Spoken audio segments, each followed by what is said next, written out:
Смотрим с Гансом дом в европейском стиле в Ломоносовском районе Ленинградской области. Здесь есть ручей и лес с грибами.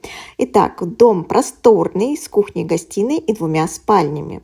Встречает нас прихожая с огромной кухней-гостиной, в которой центральной композицией является камин. Кухня оборудована всем необходимым. И, в общем, даже стоит стол и огромная ванна. А на саму ванну-то, посмотрите, туда поместится сразу 2 человека. Есть отдельная душевая кабина.